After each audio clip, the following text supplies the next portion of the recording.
Movie शुरू होती है तो हम एक कपल को देखते हैं। उस लड़की का नाम केट है और उसका बेबी होने वाला होता है। वो हॉस्पिटल जाती है, लेकिन हॉस्पिटल जाकर वो हर जगह खून देखती है। जब उसका बेबी पैदा होता है तो वो डेड होता है। ये देखकर वो बहुत उदास हो जाती है और चिल्ला चिल्ला कर रोने लगती है। वहाँ पर सब लोग बहुत अजीब लग रहे थे, लेकिन अचानक से केट की आंख खुल जाती है क्योंकि ये सिर्फ एक ख्वाब था। वो बहुत परेशान हो जाती है और अपने वॉशरूम आ जाती है। असल में भी उनके साथ ऐसा ही हुआ था। उन्होंने अपना थर्ड बेबी इसी वजह से खो दिया था। तो अब केट को अपना बेबी बहुत याद आया करता था और वो उसे भूलने के लिए मेडिसिन भी लिया करती थी। वो इतनी परेशान रहने लगी थी कि वो बहुत मेंटली वीक होती जा रही थी। इस वजह से उस कपल की आपस में बहस भी होती रहती थी। केट अपने इस दुख को भुलाने के लिए ड्रिंक भी किया करती थी, लेकिन साथ ही साथ वो काउंसलिंग सेशंस भी लिया करती थी क्योंकि वो खुद को ठीक करना चाहती थी। क्योंकि केट के पहले भी 2 बच्चे थे और वो चाहती थी कि वो उनके लिए अच्छी मॉम का रोल प्ले करे। उसकी एक छोटी सी बेटी होती है जो कि डेफ होती है और एक बेटा होता है। अपना थर्ड चाइल्ड होने के बाद वो उसे भुला नहीं पाई, तो वो अपने हस्बैंड से कहती है कि हम उसकी जगह एक और बेबी अडॉप्ट कर लेते हैं, या बेबी ना भी सही कोई छोटी उम्र का बच्चा ही अडॉप्ट कर लेते हैं। उसका हस्बैंड उसकी बात मान लेता है और फिर एक दिन वो ऑर्फनेज होम जाते हैं। यानी उस जगह बहुत सारे ऐसे बच्चे रहते थे जिनकी वो वहाँ पर एक बच्ची से मिलते हैं जिसका नाम एस्तर होता है। वो तकरीबन 9-10 साल की थी। वो दोनों उससे बातें करते हैं तो उनको ये बच्ची बहुत अच्छी लगती है। वो बच्ची भी इनसे हंसकर बात कर रही थी, यानी वो भी इनके साथ घुल मिल गई थी। वो दोनों खुश हो जाते हैं कि ये बच्ची अब इनके तीसरे बच्चे की कमी पूरी कर देगी। इस बच्ची को अपने साथ ले जाने के लिए वो ऑर्फनेज होम की सिस्टर के पास जाते हैं। वो उनसे एस्तर के बारे में पूछते हैं कि ये कैसी बच्ची है। तो सिस्टर बताती है कि ये बच्ची बहुत समझदार है और उम्र से बड़ी बातें करती है। इसमें मैनर्स भी बहुत ज्यादा है और खुश इखलाक भी है, यानी हंस के बात करती है। वो बताती है कि इसकी फैमिली एक एक्सीडेंट में मारी गई और ये बहुत मुश्किल से बची, लेकिन इसने इस चीज को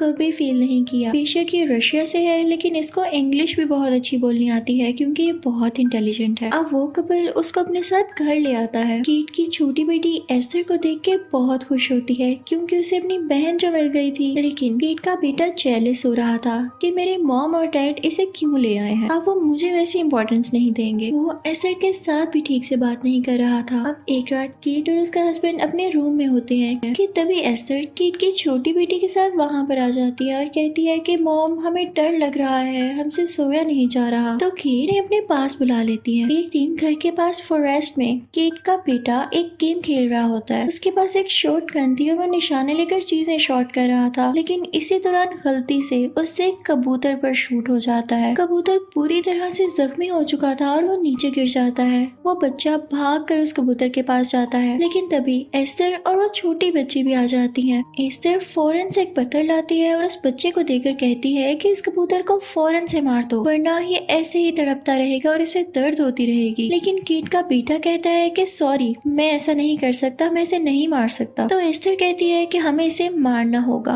और खुद ही पत्थर जोर से उस कबूतर पर मारती है, जिससे उसका बहुत ब्लड निकलता है और वो मर जाता है। अब न जाने वो ब्रेव थी या जालिम, हम यहाँ पे कुछ नहीं जान पाते। अब अगला सीन हमें स्कूल का दिखाया जाता है। एक बच्ची एस्टर को स्कूल में बहुत तंग किया करती थी। वो उससे हर वक्त टॉर्चर किया करती थी। एस्टर बैठी होती है कि वो बच्ची उसके पास आती है और उसके गर्दन पर टच करती है, लेकिन इस बार एस्टर बहुत ऊंची चिल्लाती है जिससे सब बच्चे डर जाते हैं और फिर वो स्कूल से घर आ जाती है। अब हम देखते हैं कि केट एस्टर से बहुत प्यार करने लग गई थी और उसका हर तरह से ख्याल रखती थी जैसे एक माँ अपनी बेटी का रखती है। वो एस्टर से कहती है कि क्या मैं तुम्हें अपने तीसरे बच्चे यानी बेटी की ग्रेव दिखाऊं। तो एस्टर उसके साथ चली जाती है, लेकिन जैसे ही वो वहाँ पर पहुँचती है तो वो ग्रेव देखकर रोने लगती है। केट को ये देखकर उस पर बहुत प्यार आता है और वो उसे हक कर लेती है, यानी गले से लगा लेती है। इन दोनों में इतना गहरा प्यार हो गया था कि लग ही नहीं रहा था कि एस्टर को ऑर्फनेज से लाया गया है। अब हम घर का सीन देखते हैं जहाँ पर केट और उसका हस्बैंड एक साथ पर्सनल टाइम स्पेंड कर रहे होते हैं, लेकिन तभी वहाँ पर एस्टर आ जाती है, लेकिन फिर वो वहाँ से चली जाती है। केट उसके पीछे जाती है तो एस्टर केट से कहती है कि आप परेशान ना हो, इजी रहे, मैं सब जानती हूँ। केट काफी हैरान होती है कि इतनी छोटी सी बच्ची इतनी सारी बातें कैसे कर लेती है। वो अपने हस्बैंड से इस बारे में डिस्कस करती है तो उसका हस्बैंड कहता है कि वो कौन सा हमारे साथ रहती थी और हमें क्या पता कि उसने क्या क्या सीखा हो। वैसे भी सिस्टर ने भी तो बताया था कि वो बातों को जल्दी पिक कर लेती है। अब अगले दिन हम देखते हैं कि केट का हस्बैंड अपने बच्चों को पार्क में लेकर जाता है, साथ एस्टर भी होती है। वो वहाँ पर खेल रहे होते हैं कि तभी हम उस बच्ची को देखते हैं जो कि स्कूल में एस्टर को तंग किया करती थी। एस्टर उसे अजीब नजरों से घूरने लगती है तो वो बच्ची थोड़ा परेशान हो जाती है कि अब मैंने इसके साथ तो कुछ नहीं किया, लेकिन एस्टर उसे घूरने तक ही लिमिटेड नहीं रहती बल्कि उसे स्लाइड से धक्का दे देती है जिससे उस बच्ची को बहुत बुरी चोट आती है। रात को वो सब मिलकर डिनर कर रहे होते हैं तो केट का हस्बैंड उस बच्ची यानी एस्टर से पूछता है कि असल में हुआ क्या था। तो एस्टर कहती है कि डैडी हम तो सिर्फ खेल रहे थे, वो खुद स्लिप होकर गिरी। उसकी छोटी बेटी भी यही कहती है, लेकिन केट का बेटा उसे बहुत अजीब तरह से देख रहा था क्योंकि उसे पता था कि झूठ बोल रही है। वो एस्टर से कहता है कि तुम झूठ बोल रही हो तो उसके पेरेंट्स उससे कहते हैं कि इससे सॉरी कहो, लेकिन वो बच्चा कहता है कि मैं ऐसा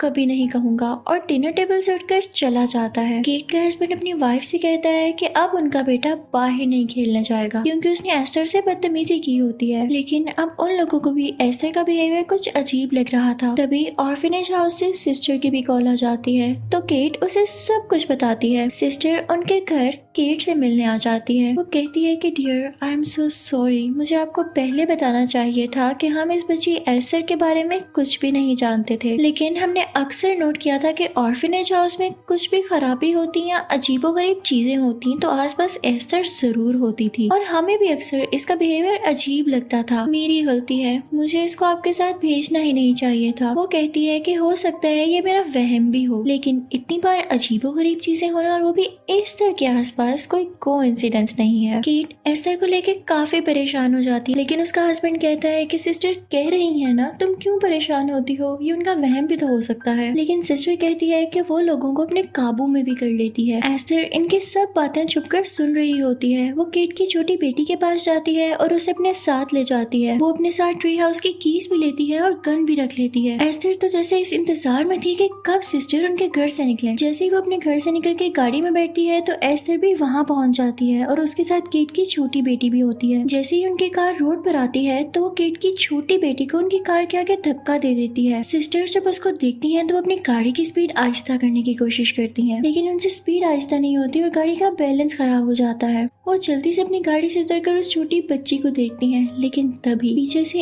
एस्टर उन पर अटैक कर देती है। वो सिस्टर के सर पर हैमर से इतनी बार हिट करती है कि उनकी वहीं पर डेथ हो जाती है। ये सब कुछ एस्टर उस छोटी बच्ची के सामने कर रही थी। उसे ये भी ख्याल नहीं था कि उसके जहन पर क्या गुजरेगी। वो छोटी बच्ची यानी केट की बेटी बहुत डर जाती है, लेकिन उसे समझाती है कि कुछ भी नहीं हुआ, हमें इसको मारना जरूरी था। वो उसे वहाँ से अपने साथ ले जाती है और फिर ट्री हाउस में जाती है। वहाँ जाकर वो अपनी बॉडी से खून साफ करती है कि किसी को न पता चल सके कि उसने किसी का मर्डर किया है। जब वो दोनों ट्री हाउस से बाहर आ रही होती हैं तो केट का बेटा उन्हें देख लेता है। उसे तो पहले ही एस्टर पर शक था तो वो उस पर नजर रखता है, लेकिन जैसे ही एस्टर उस तरफ देखती है तो वो छुप जाता है, लेकिन एस्टर ने फिर भी उसको देख लिया था। रात को जब वो सो रहा होता है तो एस्टर एक पेपर कटर लेकर उसके पास जाती है। वो उससे बहुत डराती है कि अगर तुमने किसी को कुछ बताया तो मैं तुम्हें मार दूंगी। एस्टर की अजीब हरकतों को नोटिस करते हुए वो कपल उसे एक काउंसलर के पास लेकर जाता है, लेकिन यहाँ भी एस्टर उस काउंसलर को बहुत ही चालाकी से अपनी बातों में ले लेती है। वो उसे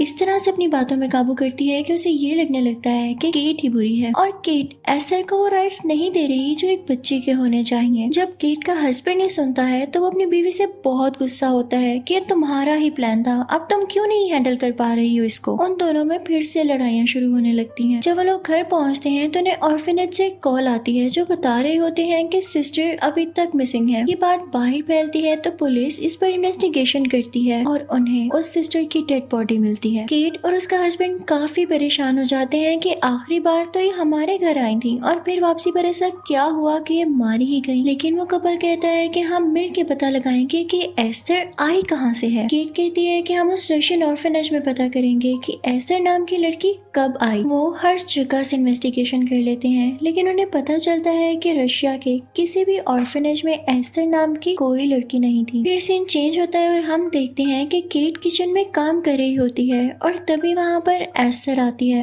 एस्टर के हाथ में कुछ फ्लावर्स थे जो कि वो केट को देती है। केट को ये देखकर बहुत गुस्सा आता है क्योंकि वो फ्लावर्स उसकी छोटी बेटी की ग्रेव के थे। वो एस्टर से फ्लावर्स छीनने की कोशिश करती है और उसका बाजू जोर से पकड़ती है, लेकिन एस्टर भी उसे वो फ्लावर्स नहीं दे रही होती। तभी केट का हस्बैंड वहाँ पर आ जाता है और उन दोनों को रोकता है, लेकिन केट रोते रोते अपनी बेटी की ग्रेव पर चली जाती है और उससे रोककर बातें करने लगती है। अब अगले सीन में केट का हस्बैंड जब घर आता है तो एस्टर उससे कहती है कि मुझे केट ने बहुत मारा है, लेकिन असल में उसने खुद को ही हर्ट किया होता है। उसने खुद को ऐसी चोट दी थी कि जिससे लगे कि केट ने उसकी हड्डियां तोड़ दी हैं। केट के हस्बैंड को बहुत बुरा लगता है क्योंकि उसने अपनी वाइफ को इतना जालिम नहीं समझा था। वो इस बात के बाद से अपनी वाइफ से और दूर जाने लगता है। केट को पहले ही सब कुछ बहुत अजीब लग रहा होता है और अपने हस्बैंड का ये बिहेवियर देख के वो ड्रिंक करने लगती है, जिसके लिए वो वाइन लेने एक स्टोर पर जाती है, लेकिन फिर भी वो ड्रिंक नहीं करती और सारी की सारी वाइन वेस्ट कर देती है। एक दिन केट अपने बच्चों को स्कूल छोड़ने जा रही होती है। जब उसका बेटा स्कूल के अंदर एंटर हो रहा होता है तो उसके बैग से उसकी कुछ बुक्स गिर जाती हैं। केट उसकी बुक्स उसे लौटाने के लिए वहां पर जाती है, लेकिन पीछे से एस्टर वो गाड़ी स्टार्ट कर देती है, जिसकी वजह से वो गाड़ी पीछे की तरफ जाने लगती है और उस गाड़ी में केट की छोटी बेटी भी थी। केट जब ये देखती है तो वो उस गाड़ी को रोकने की बहुत कोशिश करती है और आसपास के लोग भी, लेकिन कोई भी उसे रोक नहीं पाता कि तभी पीछे पड़ी बर्फ में गाड़ी खुद ही जाकर रुक जाती है। केट भागकर गाड़ी में से अपनी बेटी को निकालती है और उसे प्यार करने लगती है। वो इस बात के बाद से और भी ज्यादा डिप्रेस्ड रहने लगी थी क्योंकि उसे ऐसा लग रहा था कि कोई उसे खुश रहने नहीं दे रहा। लेकिन जब उसका हस्बैंड ये सब बातें नोटिस करता है तो वो उसके काउंसलर को घर पर बुला लेता है। केट का हस्बैंड काउंसलर को बताता है कि ये रात को वाइन लेकर आए हैं, लेकिन केट उनको कहती है कि मैंने वाइन चखी तक नहीं है। केट की काउंसलर उससे कहती है कि आपको रिहेबिलिटेशन सेंटर पर भेजा जाएगा, जहां पर आपसे वाइन छुड़वाई जाएगी और आप बिल्कुल ठीक होकर लौटेंगी, लेकिन कोई भी उसकी बात पर यकीन ही नहीं करता। अब हम देखते हैं कि केट का बेटा अपनी बहन के पास जाता है और उससे पूछता है कि क्या तुम्हें कुछ पता है। तो वो छोटी बच्ची कुछ ड्राइंग्स बनाने लगती है, जिसे देखकर ये साफ साफ पता चल रहा था कि एस्टर ने मर्डर भी किया है और क्या क्या गलत काम करती आ रही है। अब केट के बेटे को ये कंफर्म हो चुका था कि एस्टर बुरी लड़की है। वो अपनी बहन से कहता है कि मैं ट्री हाउस तक जाऊंगा और कुछ प्रूफ इकट्ठे करूंगा, जिसकी वजह से हम एस्टर के फेस से पर्दा हटा सकते हैं। वो सोचता है कि मैं अपने पेरेंट्स को बता कर ही रहूंगा कि ये अच्छी नहीं। दूसरी तरफ केट एस्टर का रूम चेक कर रही होती है। वहाँ पर उसे एक बुक मिलती है जिसमें काफी ज्यादा फोटोग्राफ्स होती हैं और उसी बुक पर एक इंस्टीट्यूट का नाम भी लिखा होता है, जिस पर केट रिसर्च करती है। केट को बहुत तजस्सुस होता है और वो वहाँ पर कॉल करके पूछती है कि क्या ये ऑर्फनेज है। तो आगे से एक लेडी बोलती है कि नहीं, ये तो एक मेंटल हॉस्पिटल है। तो केट को पता चलता है कि ये भी किसी मेंटल हॉस्पिटल से आई है। हम दूसरी तरफ हम केट के बेटे को देखते हैं जो कि ट्री हाउस में प्रूफ्स लेने गया था, लेकिन एस्टर भी किसी तरह वहाँ पर आ जाती है। वो सब के सब प्रूफ्स को आग लगा देती है, जिसकी वजह से पूरे ट्री हाउस में भी आग लग जाती है और उसकी वजह से केट का बेटा भी जख्मी हो जाता है। एस्टर उसे उसी ट्री हाउस में बंद करके खुद नीचे आ जाती है, लेकिन वो बेचारा अंदर ही रह जाता है। वो किसी न किसी तरह खिड़की खोल के बाहर आता है, लेकिन ट्री हाउस पर अभी भी आग लगी हुई थी और वो काफी जख्मी हो चुका था। वो वहाँ से नीचे गिर जाता है और बेहोश हो जाता है। केट ये सब कुछ अपने घर से देख रही थी और जब वो अपने बेटे को इस तरह बेहोश होता देखती है तो वो भाग कर उसके पास आती है, लेकिन इसी दौरान एस्टर एक पत्थर उठाकर उस बच्चे पर मारने वाली होती है। लेकिन तभी उस बच्चे की छोटी बहन यानी केट की छोटी बेटी वहाँ पर आती है और एस्टर को मना कर देती है। इसी टाइम एक केट भी वहाँ पर आ जाती है। वो अपने बेटे को हॉस्पिटल लेकर जाती है। अब वहाँ पर केट अपने हस्बैंड को समझाने की कोशिश कर रही होती है कि ये सब एस्टर ने किया है, लेकिन वो कहता है कि वो तो बच्ची है, वो ऐसा नहीं कर सकती। वो ऐसा इसलिए कह रहा था क्योंकि उस बच्ची एस्टर ने उसको अपनी बातों में ऐसा मगन किया था कि वो कुछ भी सुनने को तैयार नहीं था। अब हम देखते हैं कि एस्टर गुस्से में उस जगह पर जाती है जहाँ पर केट का बेटा होता है। वो वहाँ पर उसे मारने की कोशिश करती है, लेकिन लकीली उसे बचा लिया जाता है। केट को जब ये पता चलता है तो उसे बहुत गुस्सा आता है और वो जाती है एस्टर के पास और उसे सबके सामने जोरदार थप्पड़ मारती है। वो जानती थी कि ये एस्टर ने ही किया है, लेकिन डॉक्टर्स यहाँ पर केट को ही पागल समझते हैं और उसे एक इंजेक्शन दे देते हैं। केट का हस्बैंड वहाँ पर जाता है और एस्टर को अपने सीने से लगा लेता है क्योंकि वो यही समझ रहा था कि ये बच्ची बेकसूर है। अब हम देखते हैं कि केट हॉस्पिटल में ही होती है और उसका हस्बैंड अपनी छोटी बेटी और एस्टर को लेकर घर आ जाता जाता है। घर आने के बाद वो वाइन पीने लगता है। तभी वहाँ पर एस्टर आती है। उसने बूढ़ों की तरह खुद को ड्रेस किया होता है। उसने काफी ज्यादा मेकअप किया हुआ था और वो आके केट के हस्बैंड के पास बैठ जाती है। लेकिन वो तो एस्टर को अपनी बेटी समझता था, तो वो वहाँ से उठकर चला जाता है और एस्टर भी गुस्से में अपने रूम में चली जाती है। दूसरी तरफ हम देखते हैं कि केट को उसी मेंटल हॉस्पिटल से कॉल आती है और वो बताते हैं कि एस्टर असल में है क्या, जिसको सुनकर केट शॉक्ड रह जाती है। उसे बताया जाता है कि एस्टर कोई छोटी बच्ची नहीं बल्कि 33 इयर्स ओल्ड लड़की है। वो उसे बताते हैं कि उसे एक ऐसी बीमारी है जिसमें उसकी बॉडी ग्रोथ बिल्कुल रुक गई थी, लेकिन उसका दिमाग अभी भी 33 साल की औरत जितना है। उसने इस चीज का मतलब लोगों से लिया और सारी जिंदगी एक बच्ची बनकर लोगों को फूल बनाया। वो उसे बताता है कि मेंटल हॉस्पिटल में सबसे डेंजरस पेशेंट के नाम से मशहूर थी, इसने बहुत सारे कत्ल किए। उसे ये भी बताता है कि आप लोगों से पहले जिस फैमिली ने इसे अडॉप्ट किया, इसने उसका भी कत्ल कर दिया। कॉल पर जो आदमी उनसे बात कर रहा होता है वो केट से कहता है कि फौरन पुलिस को इस मामले में इन्वॉल्व किया जाए, वरना बहुत मुश्किल हो सकती है। दूसरी तरफ हम एस्टर को देखते हैं जो कि अपना मेकअप रिमूव कर रही होती है। उसके हाथ और गर्दन पर कुछ निशान थे जिन्हें छुपाने के लिए उन पर बैंड्स पहना करती थी। वो यहाँ पर वो बैंड्स भी उतार देती है और हमें वो यहाँ पर अपने असली रूप में दिखाई देती है। दूसरी तरफ केट के हस्बैंड को बुरा लग रहा होता है कि उसने बच्ची के साथ ऐसे बात की। हो सकता है कि उसे गलत लगा हो। वो उससे बात करने के लिए जाता है, लेकिन जब उसके रूम में जाता है तो देखता है कि वहाँ पर काफी अजीबोगरीब पेंटिंग्स लगी हुई हैं और तभी उसकी कॉल आती है। वो अपनी कॉल सुनने ही वाला होता है कि पीछे से वो बच्ची एस्टर यानी वो लड़की जो 33 साल की है उस पर अटैक कर देती है और वो वहीं पर मर जाता है। केट की छोटी बेटी भी वहाँ पर होती है और ये सब कुछ होता देख रही होती है। वो जाकर अपने रूम में छुप जाती है। दूसरी तरफ केट भी हॉस्पिटल से अपने घर जा रही होती है और साथ में पुलिस को भी इन्फॉर्म कर देती है। केट जब घर पहुंचती है तो वो देखती है कि उसका हस्बैंड मरा हुआ है। वो उसके पास जाके बहुत रोती है और बहुत रिग्रेट फील करती है कि उसे ये सब पहले क्यों नहीं पता चला। अगर उसे एस्टर की सच्चाई के बारे में पहले इल्म हो जाता तो हो सकता वो अपने शौहर को बचा सकती थी। केट अपनी छोटी बेटी को ढूंढने के लिए पूरे घर में देखती है, लेकिन तभी एस्टर उस पर भी शूट कर देती है और वो जख्मी हो जाती है। दूसरी तरफ हम केट की छोटी बेटी को देखते हैं जो कि एस्टर से छुपने के लिए एक ग्रीन हाउस में छुप जाती है, लेकिन एस्टर भी उसे ढूंढ रही थी। उतनी ही देर में हम देखते हैं कि केट ग्रीन हाउस की छत पर आ जाती है और वो एस्टर को डिस्ट्रैक्ट करने की कोशिश कर रही थी और इसी दौरान वो उसका शीशा तोड़ती है और उस पर जंप लगा देती है। उसी वक्त पुलिस भी वहाँ पर आ जाती है।